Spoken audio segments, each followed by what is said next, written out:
स्वागत है आपका नक्षत्र न्यूज में। आपके साथ मैं हूं शारिफ इब्राहिम। हमारा देश लाखों आकांक्षाओं, अभिलाषाओं और सपनों का देश है, जहां हर गरीब माँ और पिता अपने बच्चे को डॉक्टर, इंजीनियर, अफसर बनते देखना चाहते हैं। उनकी ये हसरत और बच्चों की महत्वाकांक्षा उन्हें ले आती है कोचिंग सेंटर्स तक। कोचिंग सिर्फ शिक्षा नहीं, बहुत बड़ा कारोबार है और हर बड़े कारोबार की तरह इसे रेगुलेट किया जाना जरूरी है। इसी मकसद से झारखंड सरकार लेकर आई है झारखंड कोचिंग सेंटर नियंत्रण एवं विनियम विधेयक 2025। लेकिन इस विधेयक के असेंबली से पारित होते ही कोचिंग संचालकों की ओर से भारी विरोध शुरू हो गया है। इसी मुद्दे पर आज हम लेकर आए आपका favourite talk show to the point. तो IIT, NEET, CLAT, UPSC, JPSC, Jharkhand में ना इम्तिहान खत्म होते हैं ना सपने।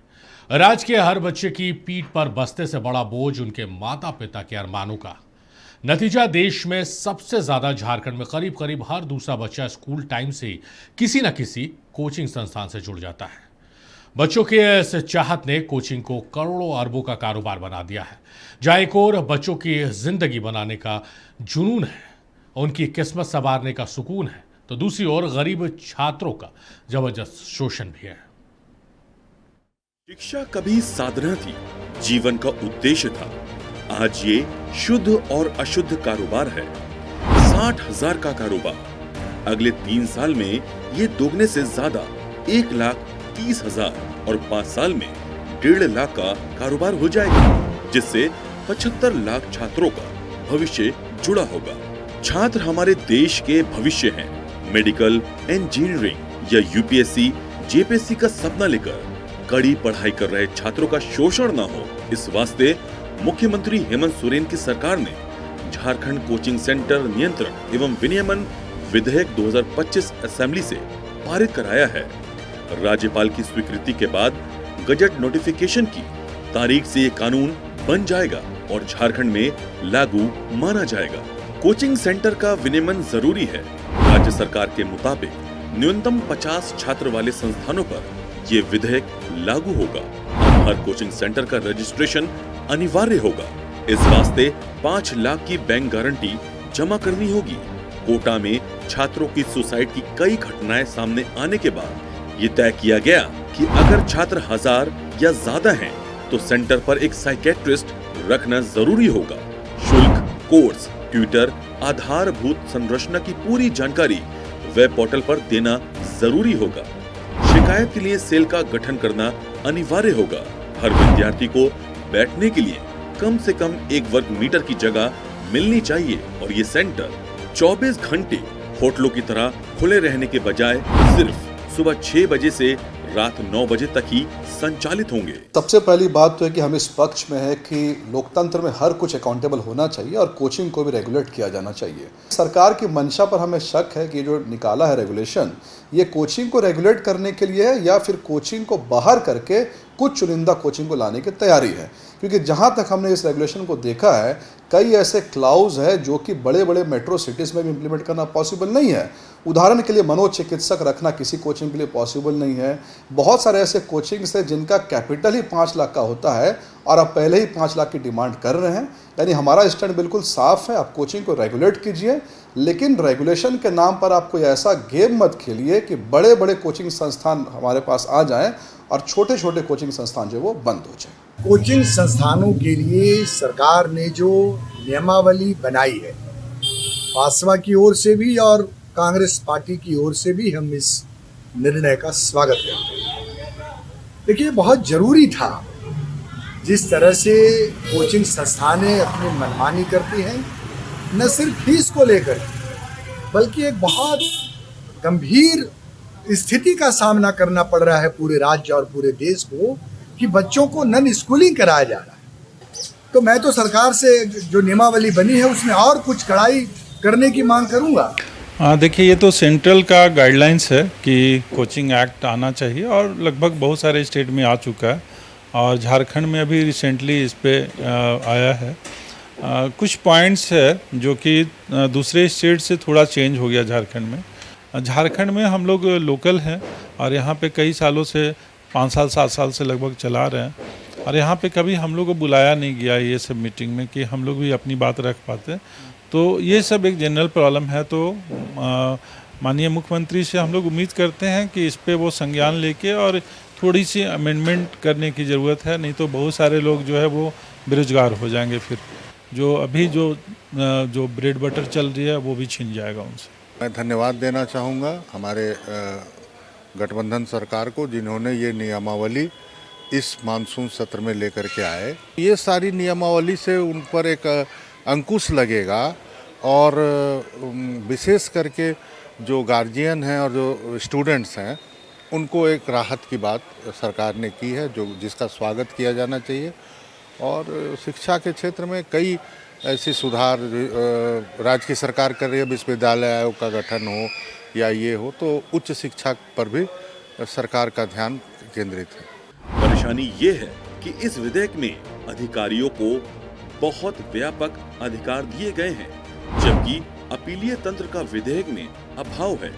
इससे मनमाने निर्णय और भ्रष्टाचार का खतरा बढ़ गया है। दूसरे राज्यों से इस विधेयक की तुलना करें तो जहां झारखंड में कोचिंग सेंटर को पहली गलती पर 5 लाख का जुर्माना देना है, वहीं ये रकम बिहार में सिर्फ 25,000 है।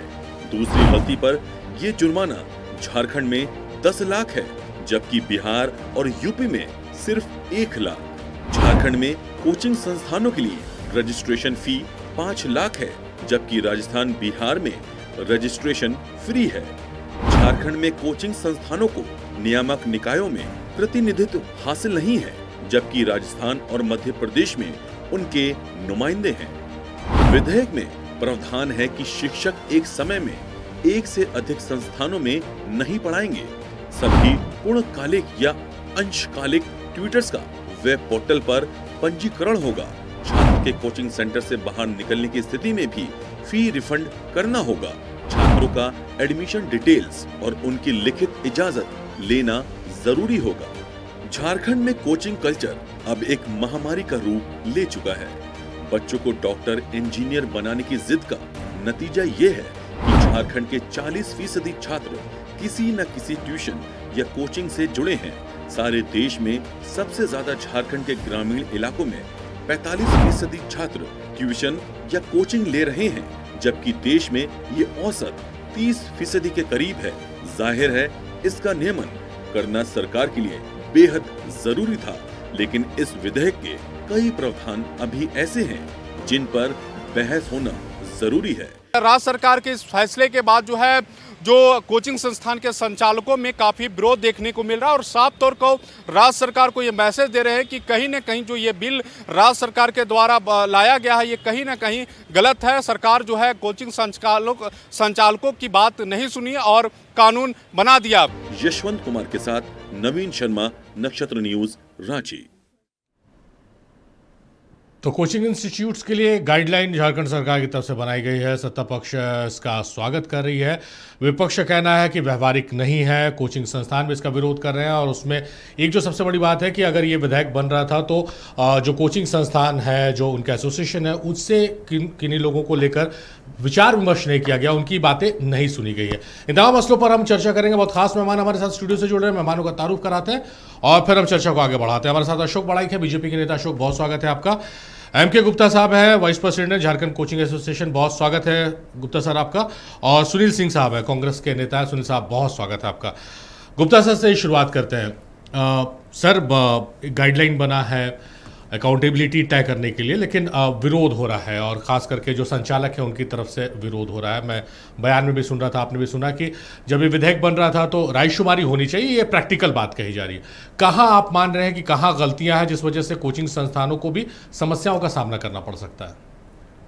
जी नहीं, सबसे पॉजिटिव रास्ते पर मैं चलना चाहता हूँ, मैसेज देना चाहता हूँ जी। ये झारखंड सरकार, झारखंड बने हुए बहुत साल हो गए, लेकिन ये एक्ट आने में वो थोड़ा देर कर दिए। हम लोग एक्ट की संभावना तो बहुत दिनों से वेलकम करना चाह रहे थे।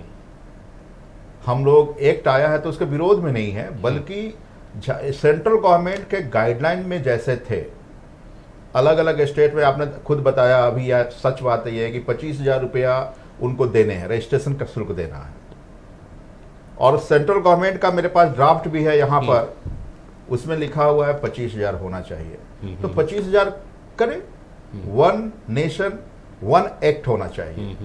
अगर सेंट्रल गवर्नमेंट ने गाइडलाइन किया कि 25,000 होना चाहिए, बिहार झारखंड में भी बिहार में भी 25,000 किया गया है, तो झारखंड में भी ये होना चाहिए या इससे कम होना चाहिए।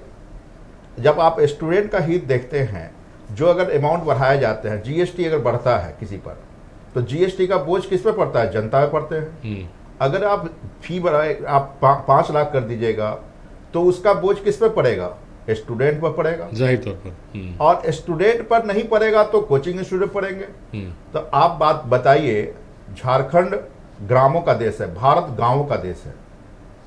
ये झारखंड के रांची जिला में ही देखिएगा तो रांची जिला में छोटे छोटे बस्तियां हैं, उसमें बहुत सारे कोचिंग इंस्टीट्यूट ऐसे हैं जो कि सैकड़ों बच्चे हैं, या 200, 300, 400 बच्चे हैं जो 200, 300, 400 रुपये मंथली देते हैं और वो पढ़ते हैं।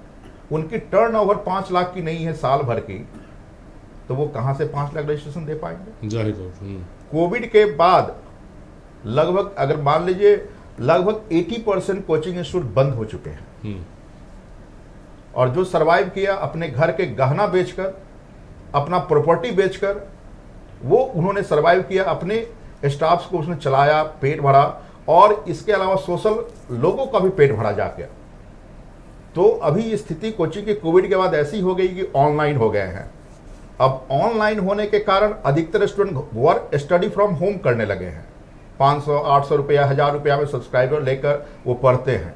लगभग 80% उधर डाइवर्ट हो गए हैं। रह गए भाई, कोचिंग की स्थिति काफ़ी खराब है। तो हम लोग एक्ट को वेलकम कर रहे हैं, नहीं इसका विरोध बिल्कुल नहीं कर रहे हैं, लेकिन ये जो एक्ट बनाई गई, ये 5 लाख रुपया बैंक गारंटी या रजिस्ट्रेशन शुल्क, वो बिल्कुल गलत अच्छा, है। एक हमको चीज लगता मुख्तसर है समझा गलती दीजिए। से मिस्टेक नहीं, गलती से मिस्टेक नहीं हो गया है, ये इसमें लेयर भी है। हाँ। आपने स्टडी किया होगा। जी, जी। नगर निगम क्षेत्र में 5 लाख है, निकाय क्षेत्र में 1 लाख है, और ग्रामीण क्षेत्र में 50,000 है। बिल्कुल, अगर ऐसी बात है तो वो भी ज्यादा है।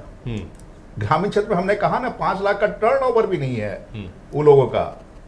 कितने बच्चे तो पैसे देते भी नहीं है। रह गई बात, आपने नगर निगम की बात की, बताइए, अगर हम एक चीज काम कर रहे हैं तो क्या हम नगर निगम से भी रजिस्टर करवाएंगे? एक होता है, एक नगर निगम से भी रजिस्ट्रेशन लेना पड़ता है, ट्रेड लाइसेंस। फिर बताइए, जीएसटी स्लैब में आता है तो जीएसटी से भी रजिस्ट्रेशन ले रहे हैं हम लोग। ये अब आ गया झारखंड एक्ट में भी, इससे रजिस्ट्रेशन लेना है। क्या एक इंस्टीट्यूट के लिए 3-3 रजिस्ट्रेशन लेने की आवश्यकता है? कोई एक रजिस्ट्रेशन लीजिए आप। वन नेशन वन रजिस्ट्रेशन होना चाहिए। हम लोग जीएसटी रजिस्टर्ड है, तो उसमें पूछा जाता है क्या प्रूफ है, तो जीएसटी का रजिस्ट्रेशन नंबर देते हैं। अब पूछा जाता है रांची में कहाँ चलाते हैं, रांची नगर निगम का हम लोग ट्रेड लाइसेंस दिखाते हैं कि भाई यहाँ चल रहा है। तो ये नियम है, पूरे देश में ही नियम है। संशोधन के लिए इब्राहिम जी, निगम में भी आपको कराना है, जीएसटी भी लेना है, सरकार में भी रजिस्ट्रेशन कराना है, ये सारे स्टेट्स में है। गुप्ता साहब, सारे स्टेट में है। देखिए, सारे हम लोग भी देने के लिए तैयार हैं, लेकिन वो आप शुल्क को, जहां बिहार में जैसा है सेंट्रल गवर्नमेंट, ये एक वैलिड पॉइंट है आपका, ये एक वैलिड और पॉइंट है। दूसरी बात, और एक बात है कि उल्लंघन करने की बात है। तो उल्लंघन करने का कुछ क्या उल्लंघन करेंगे हम लोग? आज तक कोई कंप्लेन जाता है, कोर्ट तक नहीं पहुंचा आज तक कोई कंप्लेन कि भाई किसी कोचिंग इंस्टीट्यूट, हाँ कुछ बड़े बड़े इंस्टीट्यूट जो ब्रांडेड हैं, जैसे नाम भी लेना नहीं चाहता हूं, लेकिन कुछ रातों रात बंद कर दिए, उस पर कोर्ट संज्ञान ले रही है, लेकिन वो उस पर भी कुछ नहीं हुआ। हम लोग लोकल टच देते हुए दिन रात, सुबह कहा गया 6 बजे से लेकर रात 9 बजे तक, तो लगभग कोई भी कोचिंग नहीं है 6 बजे से रात 9-10 बजे तक चलता हो। 7-8 बजे के बाद शुरू होती है, 5-6 बजे तक लगभग समाप्त हो जाते हैं। ठीक है, हम लोग खुद ध्यान देते हैं कि लड़के लड़कियां दूर दूर से, ग्रामीण क्षेत्र से 10-10, 8-8 किलोमीटर चल के आती है पढ़ने, और बच्चे मान लीजिए कि जीएसटी देते हैं, सपोज कीजिए, ठीक है, तो जीएसटी हम लोग एक्स्ट्रा स्टूडेंट को, भोले वाले बच्चों को हम एकदम नहीं एक्स्ट्रा लोड हम लोग डालते हैं। जो पैसा फी है उसी के हम लोग लेते हैं, उसी में से उनका जीएसटी काट कर हम लोग को पेमेंट कर देते हैं। तो अनुरोध है, देखिए ये सीधा साधा अनुरोध है कि एक्ट बहुत अच्छा है, आपने लेट कर दिया एक्ट लाने में, बहुत जब भी आया वेलकम करते हैं। बस वो सेंट्रल गवर्नमेंट का जो आप पड़ोसी राज्यों का जो है 25,000 उसको कर दिया जाए, और जुर्माना में राहत दिया जाए, और जुर्माना को डिफाइन किया जाए। जुर्माना, अब जुर्माना से जैसा अभी आपने वीडियो चला रहे थे कि जुर्माना एक भ्रष्टाचार को देता है, अभी आपको कहना चाहते हैं सेंट्रल गवर्नमेंट का, हमने SC/ST के लिए बच्चों को पढ़ाया था, सेंट्रल गवर्नमेंट से MOU हुआ था, एग्रीमेंट हुआ था प्रेसिडेंट से लेकिन वो पैसा अभी तक मेरा नहीं आया है, जो कि लास्ट 3 साल पढ़ा है, 2 साल पढ़ा है, पेमेंट आया, 3 साल का पेमेंट नहीं आया, जबकि एक्सीलेंट हमको मिला था सब चीज में, सारे रिजल्ट रिकॉर्ड आए थे, लेकिन अभी तक पैसा मेरा रिटर्न नहीं है। अच्छा चलिए उसमें हम आएंगे। बहुत सारी बातें हैं कि जो कि सरकार हम लोग को क्या देगी। हाँ, आप लोगों के बारे में सोचने की आवश्यकता है। एक बार तो कुछ दे, देखिए जो भी एक्ट बनते हैं तो दोनों के हित में रखा जाता है। जाहिर तौर पर हम लौटेंगे आपको, आपके और बातचीत करेंगे। एक बार सुनील साहब का रुख कर लेते। सुनील साहब, ये तो बहुत प्रैक्टिकल बात गुप्ता जी कह रहे हैं कि भाई हम स्वागत कर रहे हैं और एक्ट आने में देरी हुई, हम तो इंतजार कर रहे थे, हम लोग तो वेट कर रहे थे कि भाई एक्ट आए, लेकिन कुछ बातें व्यवहारिक नहीं है। जो अमाउंट की ये बात कर रहे हैं, जो फाइन की ये बात कर रहे हैं, कि वो भी डिफाइन होना चाहिए कि क्या उल्लंघन हो रहा है तो फाइन, और पहली बार में 5 लाख रुपया। क्या कहिएगा इस पर आप? सारिक जी, हेमंत सरकार ने झारखंड के बच्चों और अभिभावकों के लिए एक ऐतिहासिक फैसला लेने का काम किया है। जो सरकार ने झारखंड कोचिंग सेंटर नियंत्रण एवं विनियम विधेयक 2025 को लाया है, जी, तो इस प्रदेश के बच्चों के लिए और बच्चों के अभिभावक के हित में ध्यान में रखकर इस एक्ट को लाया गया है। इस एक्ट के तहत देखिए, अभी गुप्ता सर बोल रहे थे, बड़ी समझने की चीज़ है कि 25 वर्ष इस राज्य का गठन हुए हुआ। अगर भारतीय नागरिक हम लोग हैं और इस राज्य के जितने भी कोचिंग संचालन करता है, जो कोचिंग संचालन करते हैं, अगर उनमें उनकी पढ़े लिखे लोग हैं, विद्वान लोग हैं, तो हमें ऐसा लगता है कि आज तक कभी भी 25 वर्षों में इनके जो संगठन है, कोचिंग संचालनकर्ता के जो संगठन है, कभी भी इन्होंने इस तरह की बात नहीं कही एक जागरूक नागरिक होने के नाते कि मुझे भी जो आपका विनिमम कानून के तहत, भारतीय गाइडलाइन के तहत कोचिंग संचालन को लाया जाए, इस पर कभी भी उन्होंने चर्चा नहीं किया। तो आज जब ये लाया गया है तो इसमें यह भी स्पष्ट है कि 50 बच्चों से अधिक संचालन करने वाले कोचिंग का जो सेंटर है, उन पर यह सब लागू है उनका। और आपने अभी स्पष्ट भी कर दिया कि ग्रामीण क्षेत्र के लिए 50,000 रजिस्ट्रेशन फी रखा गया है, निकाय क्षेत्र से बाहर है तो 1 लाख के लिए रखा गया है, और जो बड़े शहर हैं उनके अंदर जो कोचिंग संचालित होता है उसके लिए 5 लाख का बैंक गारंटी की व्यवस्था उन्होंने जो लाया है उसके तहत करने का काम किया है। और बच्चों के भविष्य को देखते हुए राज्य सरकार ने जो लाया है यह बहुत ही स्वागत जो कदम है। और इसमें बहुत महत्वपूर्ण सा चीज़ ऐसा है कि संस्थान के लिए 6 महीने के अंदर 5 वर्षों के लिए जो आप बोल रहे हैं गारंटी देना है, तो अलग अलग सेंटर के लिए अलग अलग रजिस्ट्रेशन फी है, जो आपने स्पष्ट कर दिया, हमने भी उसके लिए स्पष्ट कर दिया। और रेगुलेटरी कमेटी बनाई गई है जो इसको नियंत्रण करेगा। और देखिए, जब आप 1000 बच्चों का कोई कोचिंग में संचालन करता है, उसके लिए महत्वपूर्ण विषय को सामने लाया गया है कि उसके लिए एक मनोचिकित्सक रखने की आवश्यकता है। आपको बच्चों को ध्यान में रखकर उसके लिए उचित अंदर में बैठने की उचित व्यवस्था होनी चाहिए। आप देखेंगे किसी किसी कोचिंग सेंटर में कि एक ही बेंच पर 5-5, 6-6 बच्चे बैठे हुए हैं जो ढंग से बैठकर लिख भी नहीं सकते हैं। तो उनकी व्यवस्था करनी है। अगर आपका कमरा का क्या साइज है, क्या आपने बोर्ड का और कमरा का दूरी के बीच से बच्चों का नज़र आप तक जा पा रहा है कि नहीं जा पा रहा है, तो उन विषय पर ध्यान देने की ज़रूरत है। और जो सबसे बड़ी ज़रूरत है कि कोचिंग संचालन के द्वारा आप बच्चों को और गार्जियन को, सारिक जी, गार्जियन एक ऐसा व्यक्ति है जो अपने बच्चों के भविष्य के लिए या तो प्राइवेट स्कूल हो या निजी संचालन जो कोचिंग चलता है, उनसे वो हमेशा भयभीत रहते हैं अपने बच्चों के भविष्य के लिए। अगर उनके द्वारा बढ़ाई गई जो भी फीस होती है वो कभी भी बाहर में पास आउट करने का काम नहीं करते हैं, प्रचारित करने का काम नहीं करते हैं कि मेरे द्वारा अगर ऐसा किया गया तो हो सकता है कि हमारे बच्चे को निष्कासित कर दिया जाएगा। और उस पर तो इसके कारण बहुत आपका डरे हुए रहते हैं, सहमे हुए बच्चे रहते हैं। तो सरकार ने यह भी स्पष्ट किया है कि आप बच्चों को पढ़ाएंगे, बच्चों को जो आप पढ़ाते हैं, आप जितना भी आप शुल्क निर्धारित करते हैं, फीस निर्धारित करते हैं, वो रेगुलेटिंग कमेटी को जानकारी देना होगा। और शुल्क जब भी आप बढ़ाने का काम करते हैं तो उनको जानकारी के बाद ही आप शुल्क बढ़ाने का काम करेंगे। तो इससे कहीं ना कहीं इस राज्य के बच्चों को, इस राज्य के अभिभावक को इससे लाभ मिलेगा। और बच्चों की भविष्य के लिए सरकार ऐसा तो नहीं कहा कि हमें कोचिंग सेंटर को बंद कर देना है। कोचिंग सेंटर को बंद करने की कहीं सरकार ने बात नहीं की है। कोचिंग सेंटर के लिए नीति निर्धारित किया गया है, नियम के दायरे में आ जाना निर्धारित किया गया है कि आपको चलाना है, और इस नीति निर्धारण को आपको समझते हुए, इस पर विश्वास करते हुए, इसकी व्यवस्था को लागू करते हुए आपको चलाना है, और आपके साथ सरकार खड़ी है।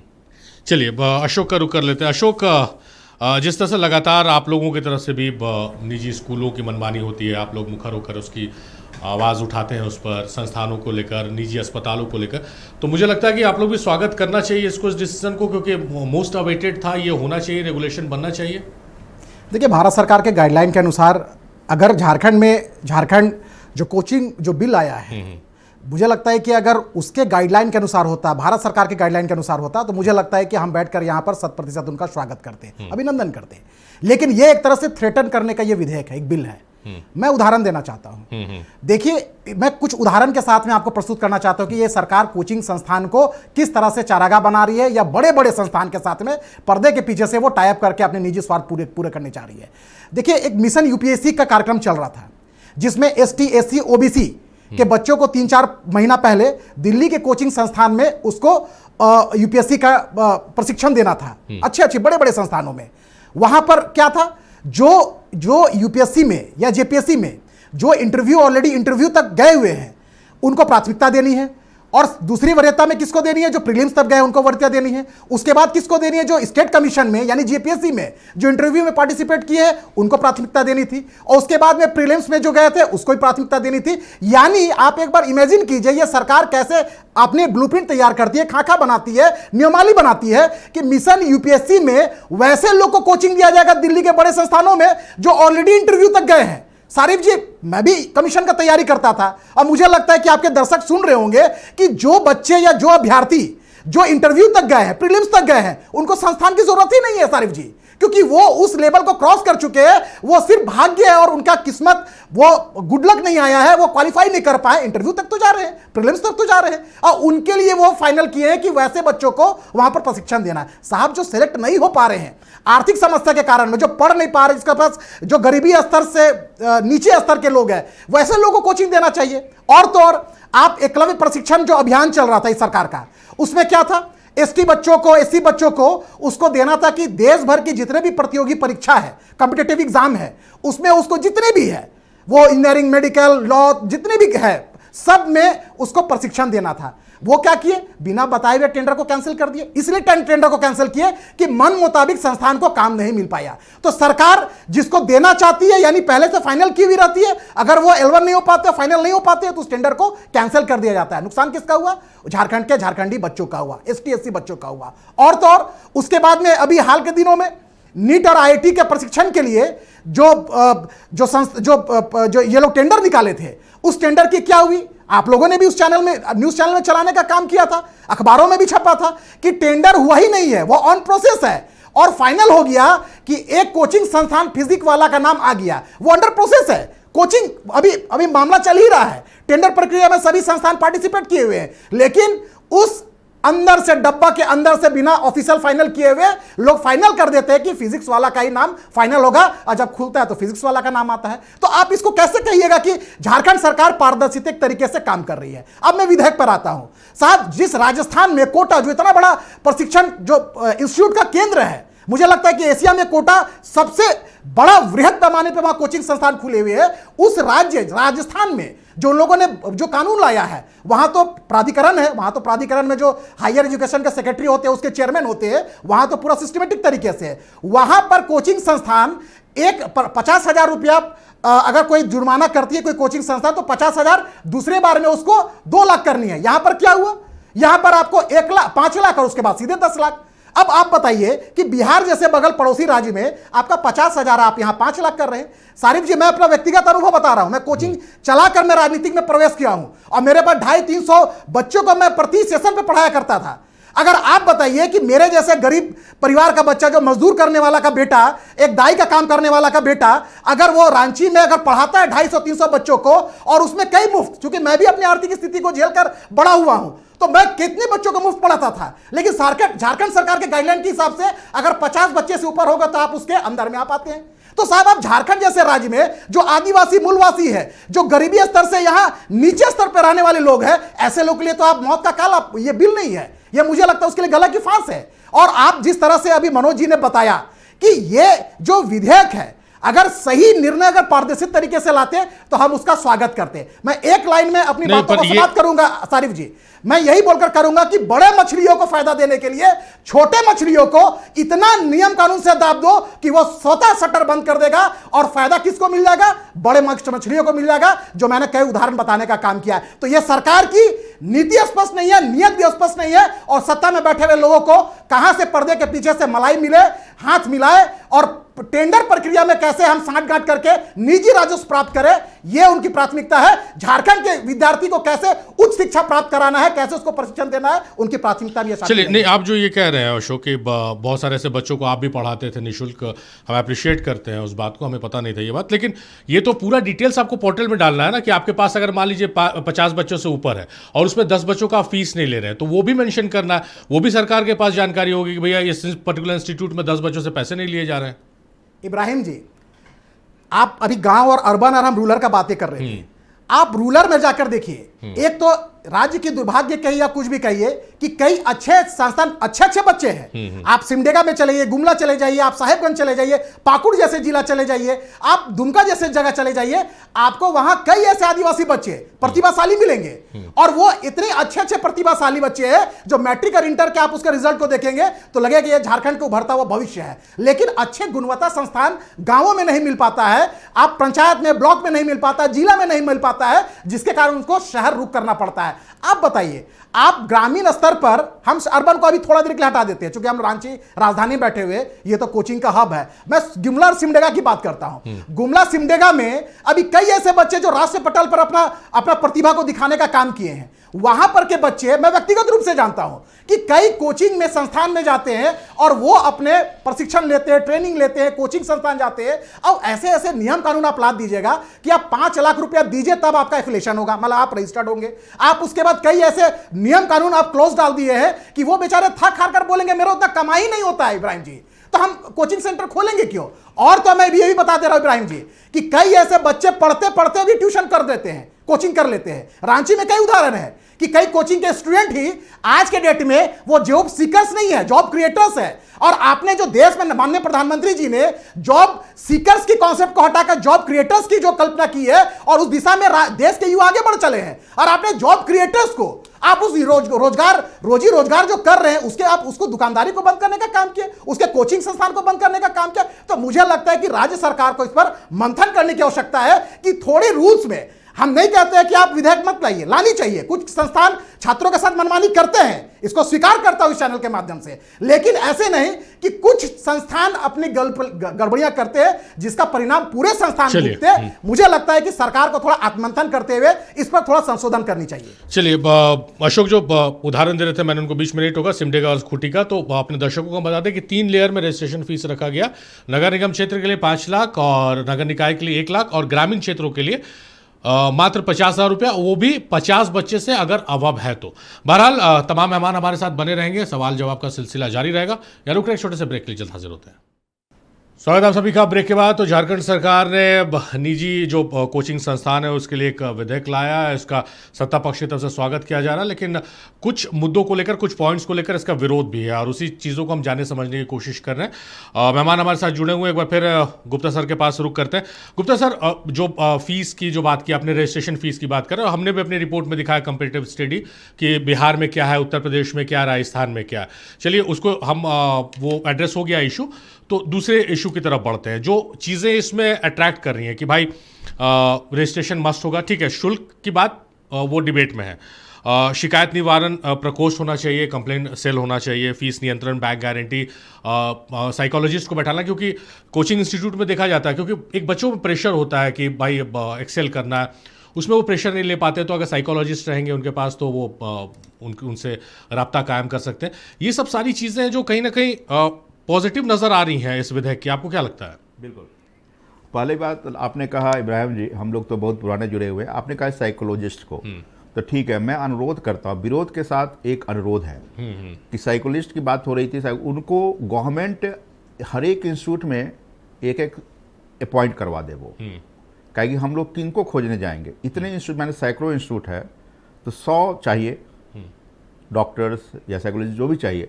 तो वो गवर्नमेंट दे दे कि भाई आपको लिस्ट बना दे, वहाँ भेज दे। ये व्यवस्था गवर्नमेंट को करवा देना चाहिए, कहेगी हम लोग के पास सोर्स नहीं है उसका, बिल्कुल होना चाहिए। 1000 स्टूडेंट से ज़्यादा जहाँ पर है जिस कोचिंग इंस्टीट्यूट में। इब्राहिम जी, एक बात मैं बोलना चाहता हूँ, माननीय शिक्षा मंत्री जी ने विधायक पास करते उनका वीडियो मैंने देखा था, स्टार्ट काफ़ी अच्छे से किया, फिर उन्होंने काफ़ी मतलब उनकी भावना को व्यक्त कर रहे थे कि बहुत सारे कोचिंग इंस्टीट्यूट चलाते हैं तो शिक्षा है, लेकिन वो फोटो लगाते हैं मंत्रियों का, पॉलिटिशियन का। तो उस पर मैं कहना चाहता हूँ, हमारे बीच में नहीं रहें पूर्व द्वितीय मुख्यमंत्री श्री शिबू सोरेन जी और बाबूलाल मरांडी जी, जो भी मुख्यमंत्री बने, हम लोग तो बहुत पुरानी, बिहार झारखंड बनने से पहले से कोचिंग चला रहे हैं, पहले बिहार में चलते, झारखंड बनने के बाद झारखंड में आ गए। तो पहले मुख्यमंत्री से जितने भी मुख्यमंत्री बने हैं, जितने भी शिक्षा मंत्री बने हैं, सबों ने हम लोगों के कामों को सम्मानित किया है और अनेकों बार सैकड़ों विद्यार्थियों को उन्होंने मेडल दिया है अपने हाथों से, जिनको सरकारी नौकरी मिल गई है। गाढ़ी मेहनत से बच्चे लोग आते हैं यहाँ पर, विश्वास करके, एक स्टेट से नहीं बल्कि झारखंड के अलग अलग कोने से तो आते ही हैं, बिहार से बच्चे आते हैं, आसाम से बच्चे आते हैं, छत्तीसगढ़ से बच्चे आते हैं, वेस्ट बंगाल से बच्चे आते हैं, कुछ यूपी से ही बच्चे आते हैं यहाँ पढ़ने के लिए। ये आशा लेके जाते हैं वहाँ, हम अगर 17-18 हज़ार रुपया इन्वेस्ट करते हैं तो हमको 60-70 हज़ार रुपया महीना कमाने का एक संसाधन मिल जाता है, और हजारों युवाओं हम लोग के यहाँ से पढ़ के नौकरी प्राप्त करें, देश नहीं बल्कि विदेशों में कार्यरत है। तो जितने भी पॉलिटिशियन, माननीय मुख्यमंत्री से लेकर शिक्षा मंत्री से जो भी बने, सफल विद्यार्थियों को सम्मानित किया और हमारे कामों को सम्मानित किया, जिसका कि फोटो सबके वेबसाइट पर। आपने कहा कि वेबसाइट होना चाहिए, निश्चित रूप से जितने भी कोचिंग इंस्टीट्यूट है सबके वेबसाइट हैं, आप किसी भी इंस्टीट्यूट को सर्च कर लीजिए, निश्चित रूप से वेबसाइट है, उस पर फी क्लियर मेंशन किया हुआ है, वो कब से चल रहे हैं, उनका सिलेबस दिया हुआ है, कोर्स मटेरियल का सैंपलिंग दिया हुआ है, फैकल्टी का नाम दिया हुआ है, सब चीज़ दिया। ये होना भी चाहिए, जो नहीं है उनका करवाना चाहिए। तो एक वो होना चाहिए। रह गई बात कि ये दिव्यांग की बात करते हैं, तो आज से नहीं, लगभग 27 सालों से हम ये काम कर रहे हैं और हमारे कोचिंग इंस्टीट्यूट जो भी ये सब पुराने हैं और नए भी आते हैं, वेलकम है, हर एक साल नए कोचिंग खुलते हैं। तो सारे दिव्यांग को हम लोग क्या करते हैं, 100% फ्री पढ़ाते हैं। हमारे यहाँ शहर में चेसायर होम है, वहाँ के जितने भी दिव्यांग बच्चे पढ़ना चाहते हैं, इंटर के बाद, ग्रेजुएशन के बाद सरकार नौकरी की तैयारी करना चाहते हैं, वो वैन रखे हुए हैं, उस वैन से यहाँ भेजते हैं हम लोग के यहाँ, लिफ्ट है, सारी व्यवस्थाएं हैं। सर, ये आपके कोचिंग इंस्टीट्यूट की बात नहीं है, लगभग आपके कोचिंग इंस्टीट्यूट की तो मैं भी ऑन एयर प्रशंसा कर सकता हूँ, मैंने उसको देखा, मैं गवाह हूं। लेकिन ओवरऑल की अगर बात की जाए सर, तो जो आप फॉलो कर रहे हैं, जो नियम कायदा कानून, क्या हर जगह होता है? प्रैक्टिकली बोलिएगा सर। बिल्कुल, सब लोग लगभग कुछ ना कुछ करते ही हैं, और ये सरकार को नियम बना देना चाहिए कि सबके यहाँ दिव्यांगों को 100% निःशुल्क पढ़ाया जाए। 100% एक शुल्क लेके नहीं पढ़ाना है, 100% निःशुल्क पढ़ाया जाए। और रह गई बात, मैं ये बात कहना चाहता हूं, दूसरा, टेंडर निकलते हैं हर एक साल, एक प्लानिंग होता है कि SC ST योजना होते हैं, ये गवर्नमेंट जॉब के लिए, यूपीएससी के लिए, जैसे अशोक भाई जी बता रहे थे कि यूपीएससी के लिए होता है, लेकिन इसका बाहर चला जाता है। इधर क्या यहाँ के कोचिंग इंस्टीट्यूट है जो हम लोग रजिस्टर्ड है, लोकल टच देना चाहिए। हम लोग के पास इंफ्रास्ट्रक्चर है, जिसके पास इंफ्रास्ट्रक्चर है उनके यहाँ बच्चों को व्यवस्था करना चाहिए, जो गवर्नमेंट का स्पॉन्सर्ड स्कीम है उनको देना चाहिए, वो अच्छे से पढ़ाएंगे, अच्छे से रिजल्ट देंगे। ये ना कि बाहरी को आउटसोर्स कर देना चाहिए कि इसके करोड़ों का फंड आया है, बाहरी वाले के साथ दे दिया जाता है सेटिंग करके कि पैसे कुछ मेरे कुछ तेरे करके ये होता है और कर दिया जाता है। जब ना तो स्टूडेंट को फायदा होता है और सिर्फ पैसा चला जाता है, बाहर चला जाता है। तो हम लोग मांग करते हैं कि जितने भी स्पॉन्सर्ड स्कीम है हम लोग रजिस्ट्रेशन तो लेंगे ही, लेकिन बस एक विरोध के साथ अनुरोध है कि 25,000 सेंट्रल गवर्नमेंट के गाइडलाइन कर दिया जाए और जो दंड का प्रावधान है उसको क्लियर किया जाए। दंड नहीं तो ऐसा बनने के बाद पता चल जाए कोई 10 दिन पढ़ेगा, कहेगा मेरा फी रिटर्न कर दीजिए। ये कुछ बच्चे भी कुछ बदमाश होते हैं और हमारे का ऑफिशियली नहीं कह रहा हूँ, लेकिन ये क्लियर कहना चाहता हूँ, बहुत सारे नेता हैं, बहुत सारे पॉलिटिशियन हैं, बहुत सारे सोशल में ऐसे हैं और बहुत सारे गुंडा बैड एलिमेंट्स हैं जो कि हम लोग से उगाही के लिए हमेशा प्रयास में रहते हैं। आ जाते हैं, इसको फ्री पढ़ा दीजिए, उसको फ्री पढ़ा दीजिए, इतना ही पैसा देंगे, उतना, बहुत प्रकार की बातें होती है। मैं खुद अपनी बात करता हूँ, लगभग अनेकों बार थ्रेटनिंग आए कि जान से मार दिया जाएगा, 50 लाख रुपया दीजिए, 10 लाख रुपया दीजिए, तो ये सब के चैलेंजेस रहते हैं, बहुत सारे फेस करना पड़ता है, डर के रहना पड़ता है। तो ऐसी भी समस्याएं एक कोचिंग इंस्टीट्यूट के संचालक से 50 लाख रुपए की रंगदारी मांगी जा रही है, तो सोचिए कितना बड़ा कारोबार ये झारखंड में हो गया। सरकार ने उस समय हमको बॉडीगार्ड भी मुहैया करवाया, हम कहे मार दो या कुछ करो, हम तो 7 बजे कोचिंग करने जाते हैं, जाएंगे, ही रूटीन रहेगा ही। तो ये सब बहुत सारे चैलेंज, सरकार से विरोध नहीं है, आग्रह करना चाहता हूं कि हम लोग को भी हित में देखें। हम लोग आप ही के हैं, माननीय हेमंत सोरेन जी को हम जब से हम लोग काम कर रहे हैं तब से देख रहे हैं, हरिओम टावर में भी उनका भी आना जाना था या कुछ था, हम लोग शुरू से हम लोग वो अच्छी तरह जानते हैं हमको। माननीय शिबू सोरेन जब मुख्यमंत्री थे उस समय से उन्होंने हमें सम्मानित किया।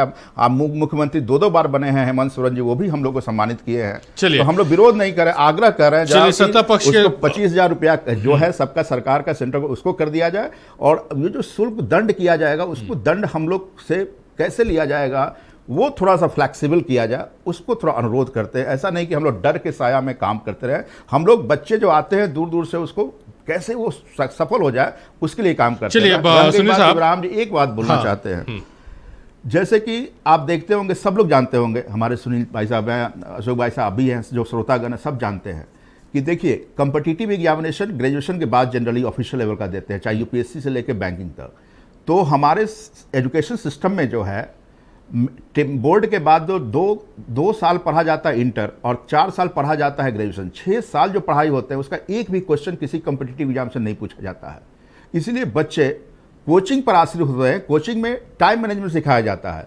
जैसे मान लीजिए बोर्ड के एग्जाम में 10 मैथ के क्वेश्चन है, उसके लिए 3 घंटे समय दिए जाते हैं। यहाँ पर अगर 100 क्वेश्चन है तो उसके लिए 60 मिनट सिर्फ दिया जाता है। तो वो इफिशियंसी ना तो किसी कॉलेज के प्रोफेसर को है ना, इसीलिए तो बच्चे आप लोगों को रुक कर रहे हैं, इसीलिए रुक कर रहे हैं। अगर कोचिंग नहीं रहेगा तो ये प्लानिंग नहीं हो पाएगा, बच्चे सफल नहीं हो पाएंगे। जो गुप्ता जी कह रहे हैं, कोचिंग को ध्यान में रखते हुए अपना घर के आदमी को हम लोग को समझा जाए और सुविधा दिया जाए। चलिए सुनील साहब, जो गुप्ता सर कह रहे हैं कि भाई विरोध नहीं है, आग्रह है, और कुछ पॉइंट्स पर जैसे रजिस्ट्रेशन फीस जो है, रजिस्ट्रेशन फीस को लेकर, या फिर जो कार्रवाई की बात है कि पहले ही गलती पकड़े जाने में 5 लाख, तो क्या उम्मीद है कि एक बीच का रास्ता निकलेगा, इनकी भी बात सुनी जाएगी? देखिए सारिक जी, वर्तमान सरकार बहुत गंभीर सरकार है और गंभीरता के साथ राज्यवासियों के लिए, राज्य के नौजवानों के लिए, राज्य के छात्रों के लिए, छात्राओं के लिए और कोचिंग सेंटर के लिए जो विधेयक आया है, जी जी, तो आपने देखिए बड़ी स्पष्ट किया कि आपको जितने भी श्रोता हैं उनको स्पष्ट कर देना चाहता हूँ फिर एक बार कि नगर निगम क्षेत्र के लिए 5 लाख रजिस्ट्रेशन फी रखा गया है, आपका नगर निकाय के लिए 1 लाख रखा गया और ग्रामीण क्षेत्रों में 50,000 रखा गया उन कोचिंग सेंटर के लिए जिनके बच्चे 50 से ज़्यादा हैं। अब हमारे साथी अभी बता रहे थे ग्रामीण क्षेत्र के बारे में कि हम फ्री में पढ़ाते थे, तो उसके लिए पोर्टल की व्यवस्था किया है सरकार ने कि अगर आप फ्री पढ़ाते हैं तो आप पूरे पोर्टल पर डालिए, आपको सारे छूट मिल जाएगा। ऐसा थोड़ी है कि सरकार यहाँ पर मोदी जी, अमित शाह की सरकार की क्रूरता के साथ हम सब लागू करेंगे और हर हाल में आपको मानना पड़ेगा, वो ऐसी नहीं है। इस देश में ऐसी पहली बार हुआ। आप जीएसटी की बात करते, देश के इतिहास में, देश की आज़ादी के बाद में इतने जीएसटी लाद दिया इन्होंने, इतने जीएसटी लाद दिया, और आज जीएसटी हटाने की बात करते हैं और जीएसटी हटाए हैं। 8 वर्षों में इस देश को लूट लिया यहाँ के व्यापारियों ने, मोदी जी और अमित शाह के मित्रों ने इस देश को लूट मारा, शिक्षा संस्थान को लूट मारा, सारा देश को पैरालाइज कर दिया और बिहार के चुनाव को देखते हुए जीएसटी घटाने का काम किया है। आप उन 8 वर्षों का जीएसटी जो आपने लूटा इस देश को, क्या उसको वापस करेंगे? यहाँ के देश के लोगों को वापस करने का काम करेंगे? तो इस तरह की चिल्ला कर बात कर रहे थे। मैं स्पष्ट कर देना चाहता हूं कि हेमंत सरकार ने कोचिंग मामले में जो अधिनियम लाया है, जो बिल लाया है, वो बिल बिल्कुल स्वागत योग्य है। और इससे कोचिंग में, मैं सभी कोचिंग को नहीं कहूंगा, लेकिन जो कोचिंग चलाने वाले संचालन जो अपने कहीं ना कहीं जो अपने तरीके से चलाने का काम करते थे, जो नियम कानून को नहीं लागू करते थे, नहीं मानते थे, उनके लिए जरूरी है, आवश्यक है और सभी के लिए जरूरी है। ताकि इसमें ऐसा कहीं नहीं दिया गया है कि आप पोर्टल के माध्यम से आप स्पष्ट करेंगे, अपनी बात को रखेंगे कि आपके यहां किस किस तरह की व्यवस्था, आप डॉक्टर की व्यवस्था, तो उन्होंने 1000 के बाद कहा डॉक्टर की व्यवस्था, मनोचिकित्सक की व्यवस्था 1000, जहां स्ट्रेंथ जिन कोचिंग सेंटर का वहां के लिए है कि न कि 500 और 100 लोगों वाले कोचिंग सेंटर में। तो 1000 कोचिंग चलाने वाले से कितने उनके संस्थान हैं? बहुत कम है, उनकी संख्या बहुत कम है।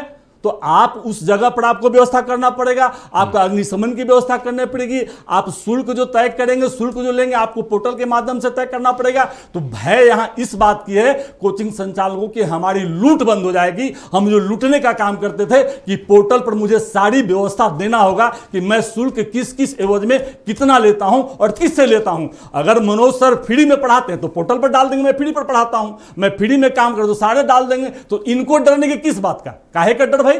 जो ईमानदार है, जो ईमानदारी के साथ काम कर रहा है, जो ईमानदारी के साथ बच्चों को, देखिए पहली प्राथमिकता तो है कि बच्चों को कम से कम पैसा में जो भी कोचिंग सेंटर संचालन अगर कम पैसे में पढ़ाते हैं तो उनका हृदय से स्वागत है। श्री हेमंत सोरेन की भी सरकार स्वागत करती है, हमसे भी स्वागत करते हैं, महागठबंधन भी स्वागत करती है, यह निर्णय जो लिया गया इसकी भी हम स्वागत करते हैं। तो बात यहां पर ऐसी होनी चाहिए, पारदर्शी बात होनी चाहिए। भारतीय जनता पार्टी हमेशा विरोध की भाषा बोलने की काम करती है, समर्थन की भाषा नहीं करती। अरे आपकी भी यहां पर 14 वर्ष सरकारें रही हैं, आपने क्या काम करने का काम किया? आपको आश्चर्य होगा कि आपके रघुवर दास की सरकार ने 5500 माध्यमिक विद्यालय बंद कर देने का काम किया। एक चीज समझा दीजिए, एक चीज जो और एक इसमें लूपहोल दिख रहा है, जो एसोसिएशन भी उस बात का जिक्र कर रहा है कि जो इंस्टीट्यूट में टीचर्स पढ़ा रहे हैं वो एक ही पर्टिकुलर इंस्टीट्यूट में पढ़ाएंगे, दूसरे में नहीं। क्या संभव है कि एक इंस्टीट्यूट में पढ़ाकर वो इतनी अर्निंग कर पाएंगे उनका घर चले? जो बड़े इंस्टीट्यूट्स हैं उनकी हम बात नहीं कर रहे हैं, जो यूपीएससी या जेपीएससी पढ़ा रहे हैं उनकी बात नहीं कर रहे हैं। जो छोटे इंस्टीट्यूट्स हैं जिसमें जो स्टूडेंट का 50 से ज़्यादा का है वो अगर क्राइटेरिया फुलफिल कर रहे हैं, ये थोड़ा व्यवहारिक नहीं लग रहा है। सारिक जी, आपने अपने चैनल के माध्यम से यह भी बता रहे हैं कि यह व्यवहारिक नहीं लग रहा है, यह सरकार के कानों तक बात जा रही है। हमारे कोचिंग संचालक बैठे हुए हैं, इनके द्वारा जो बात कही वो सरकार के कानों तक जा रही है। और सरकार बहुत संवेदनशील सरकार है, कटिबद्ध और प्रतिबद्ध सरकार है। क्या लोकतांत्रिक व्यवस्था में सरकार कभी भी अपनी हठधर्मिता पर निर्भर नहीं करती है। अगर आपने इस बात को रखा है, कोचिंग संचालक बात को रखे हैं, तो कोचिंग संचालक अभी एज ए शिक्षा मंत्री श्री मुख्यमंत्री हेमंत सोरेन जी हैं। श्री रामदास जी, स्वर्गीय रामदास सोरेन साहब की जब उनका देहांत हुआ तो अभी चार्ज में अभी वो हैं। तो यह बात आपके माध्यम से जा रहा है कि कैसे, देखिए दोनों चीज़ की ध्यान सरकार को रखनी होगी। अगर सरकार ने अपनी बात को रखने का काम किया है, अधिनियम बना, अधिनियम के तहत अगर कुछ त्रुटियां हैं तो उस त्रुटियां को दूर भी सरकार करेगी, उस सरकार को दूर करने की जिम्मेवारी बनता है। चलिए अशोक, जो आपने दिखलाने का काम किया है। चलिए आप एक मिनट। हाँ जी मनु जी। मैं आदरणीय सुनील सिंह जी से कहना चाहता हूँ, बहुत अच्छा बात बोले अभी। तो एक अनुरोध है सुनील जी कि माननीय मुख्यमंत्री और सह शिक्षा मंत्री जी से हम लोग के एसोसिएशन वाले का एक मीटिंग करवा दीजिए। हम लोग अनुरोध कर लेंगे कि हम लोग क्या चाहते हैं। आपका एक्ट का स्वागत करते हैं, लेकिन थोड़ी हम लोग के अनुरोध को भी देख लीजिए। अगर आपको उचित लगता है तो थोड़ा सा सुधार जरूर कर दीजिए। हम लोग शुरू से काम कर रहे हैं और आगे भी करना चाहते हैं। चलिए हम उम्मीद करते हैं कि आप लोगों की आवाज़, आप लोगों से भी रायशुमारी होनी चाहिए, आप लोगों की भी बातों को वहाँ रखना चाहिए। अशोक का रुख करता है। अशोक, जैसे गुप्ता सर कह रहे हैं कि ओवरऑल देखा जाए तो ये होना चाहिए और ये वेट भी कर रहे थे, काफ़ी लंबा समय हो गया, लेकिन जो रजिस्ट्रेशन फीस की बात है या फिर जो आर्थिक दंड की बात है उसको हटा दिया है। तो ओवरऑल आप इसको किस रूप में देख रहे हैं? ओवरऑल तो आप, हमको लगता है अप्रिशिएट करना चाहिए आपको। सुनील जी अभी जीएसटी पे प्रश्न खड़ा कर रहे थे। 7-8 सालों में जीएसटी पे जो अपने मित्रों को, व्यापारियों को फायदा दिलाने का बात किए, वो देश को लौटाना चाहे कह रहे थे। हम तो बोले कि कांग्रेस 70 सालों में देश को लूटा है कांग्रेस ने, तो थोड़ा गांधी परिवार को भी आग्रह करे, अपने आपके पार्टी के नेता है कि वो 70 सालों में जो देश को लूटे उसको देने का काम करे। और चलिए इसका मैं ये बोले मैंने, अच्छा सुनील जी सुन लेते हैं। ये मेरा समय था, ये मेरा समय था। जीएसटी में अगर 7-8 सालों में लूटे, मित्रों को लाभ पहुंचाए, तो कांग्रेस ने भी 70 सालों में देश को लौटाए, देश को वापस करे। देखिए मैं विषय पे आता हूं। देखिए व्यवहारिक, अभी आपने बहुत अच्छा किया, मैं वही बोलने वाला था कि सपोज मान लीजिए कि अशोक बड़ाइक है, ये लगातार हम 4 बार 5 बार यूपीएससी हम पार्टिसिपेट करते हैं, हम उसमें जेपीएससी में पार्टिसिपेट करते हैं, या कोई जो कंपटीशन का एग्जाम का तैयारी कर रहा है कोई अभ्यर्थी, अगर वो सक्सेस नहीं हो पाता है, क्योंकि सक्सेस रेशियो तो 1% है। मैं तो मनोज जी की बात, तो मैं अपनी बातों से मुझे लगता है सहमत भी होंगे कि जितने भी अभ्यर्थी पार्टिसिपेट करते हैं किसी भी कॉम्पिटिटिव एग्जाम में, उसका सक्सेस रेट 1% होता है। तो 99% जो इसका उम्र पार हो गया, किसी दूसरे कोई वैकेंसीज में या किसी नियुक्तियां में पार्टिसिपेट नहीं कर पाते, उसके पास ऑप्शन क्या होता है इब्राहिम जी, कि वो कोचिंग सेंटर खोले, क्योंकि वो यूपीएससी क्वालिफाई नहीं किया, जीपीएससी क्वालिफाई नहीं किया, यूनियन पब्लिक कमीशन क्वालिफाई नहीं किया, स्टेट कमीशन क्वालिफाई नहीं किया, लेकिन उसके पास अनुभव है, वो 10 साल 15 साल से तैयारी किया है, वो एक अच्छा शिक्षक बन सकता है। जब वो एक बेरोजगार अभ्यर्थी जिसके पास ज्ञान का भंडार है, नॉलेज का भंडार है, जब वो एक छोटा सा संस्थान खोलता है और अगल बगल के मोहल्ले टोले का, अगर गांव देहात का, पंचायत का, प्रखंड का बच्चा आता है, वहां 50 से 60 बच्चा हो जाता है, तो साहब वो बेरोजगार आदमी से सरकार 5 लाख रुपया मांगेगी। 50,000 सॉरी 50,000 माफ करेंगे, 50,000। तो 50,000 आप बताइए, एक बेरोजगार व्यक्ति, सपोज मान लीजिए मैं ही हूं, अगर मैं गांव का लड़का हूं, मेरे पास अनुभव है, पढ़ाने की जिज्ञासा है, अब हमसे 50,000 शुरुआत में मांग लिया जाएगा, ये कहीं से व्यवहारिक है क्या? और तो और अभी जिस तरह से मनोचिकित्सक को रखने की बातें हो रही थी, वो क्या होते हैं, उनका सर्टिफिकेट क्या रहता है, MBBS MD होता है, वो 2.5 लाख 3 लाख से नीचे सैलरी नहीं लेगा इब्राहिम जी। तो आप 2.5 लाख 3 लाख रुपया आप स्पेशल उसको बैठा के रखिए। साहब ये क्लॉज लगाना चाहिए था कि डेली मनोचिकित्सक का जरूरत नहीं होता है, आप उसको 15 दिन 20 दिन में आप काउंसलिंग कीजिए, कोई कार्यक्रम कीजिए, महीना में बुलाइए, लेकिन आपको रेगुलर उसको रखता है, नियुक्ति करना है। तो मुझे लगता है कि ये भी एक नए व्यक्ति के लिए जो इंस्टीट्यूट खोलना चाहता है उसके लिए व्यवहारिक नहीं है।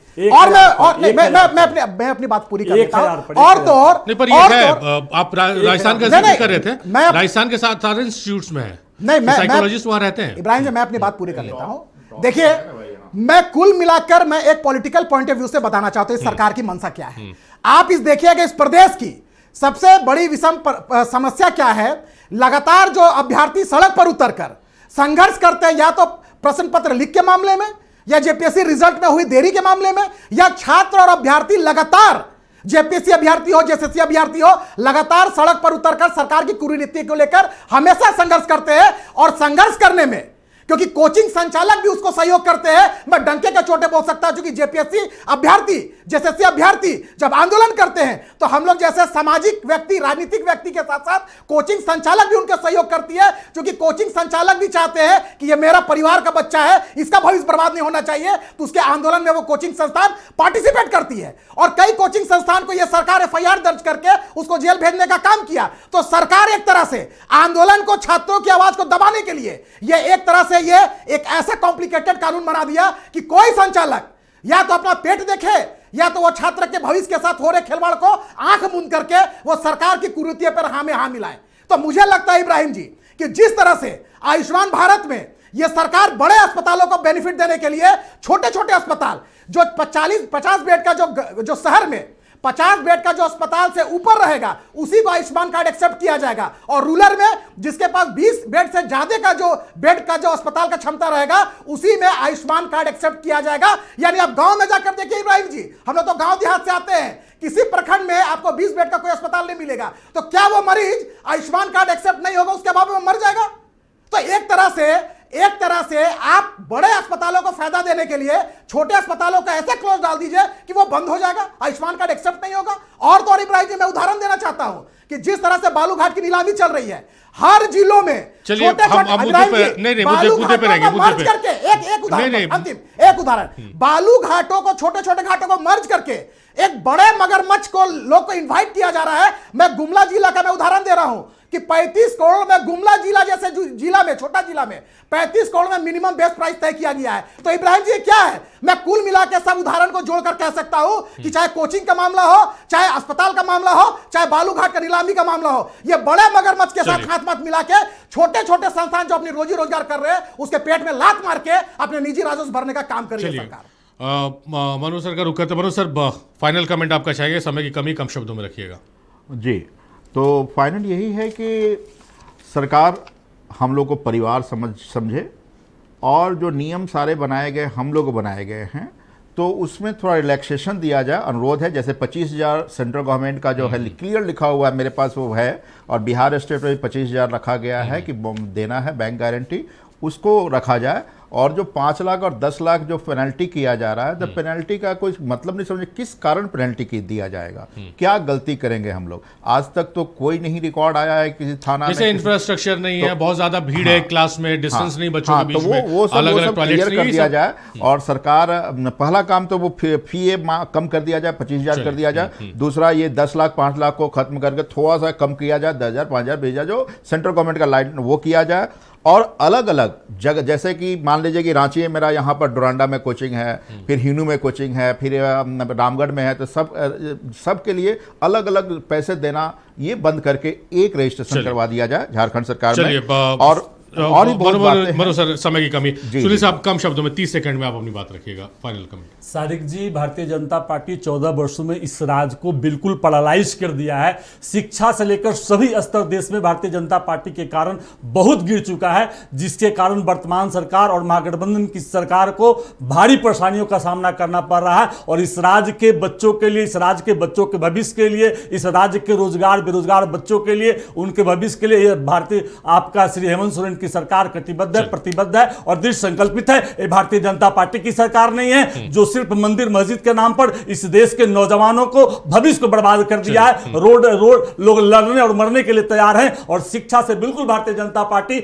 झारखंड और पूरे देश को, बच्चों को अलग कर दिया है। इसलिए मैं स्पष्ट कर देता हूं, स्पष्ट कर देता हूं कि इन विषय पर जो आप, हम तो वही बताया कि कोचिंग संचालक, युवा को क्या फायदा हो रहा है, ये गिना दीजिए ना, इसको फायदा क्या हो रहा है? कोचिंग संचालक 25 वर्षों में यह क्यों नहीं स्पष्ट किया तैयार है मानने अपने सामने आकर कि हम राज्य सरकार इसकी नियम लाए जो अन्य राज्य में लागू है। आज तक तो आप लोग नहीं बात रखने का काम पहले भी था जो अच्छा, चलिए समय समाप्त हो गया। चलिए सुनील साहब, बहुत शुक्रिया आपका, मनु सर आपका बेहद शुक्रिया, अशोक बेहद शुक्रिया आपका, तमाम मेहमानों का बेहद शुक्रिया। आप लोगों ने अपना कीमती वक्त नक्षत्र न्यूज़ को और इस डिबेट को दिया। तो मेरे साथ फिलहाल इस विशेष में इतना ही।